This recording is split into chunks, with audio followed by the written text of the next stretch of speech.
தாவேக்களை வாய்ப்பு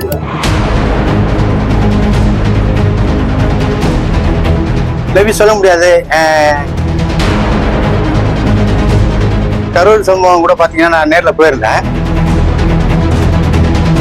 தாவேக்களை வாய்ப்பு அது கடவுள் தான் தெரியும்.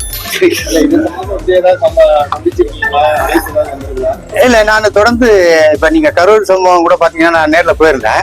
இது முழுக்க முழுக்க தலைவருக்காக நான் பண்ற ஒர்க்கு தான். மேபி சொல்ல முடியாது. இன்னைக்கு ஒரு நல்ல நிகழ்ச்சி வந்திருக்கேன் நான். எனக்கான வாய்ப்பு நிச்சயமா தலைவர் ஒரு நாள் கூப்பிட்டு கொடுப்பான்னு நினைக்கிறேன். நிச்சயமா போவோம். Behind Gold Medal November 30 Chennai trade சென்டரில் நடைபெற உள்ளது. டிக்கெட்களை இலவசமாக பெற ஸ்கிரீன்ல தெரியுற நம்பருக்கு வாட்ஸ்அப் பண்ணுங்க. டிக்கெட்ஸ் 9 வெப்சைட்டை விசிட் பண்ணுங்க.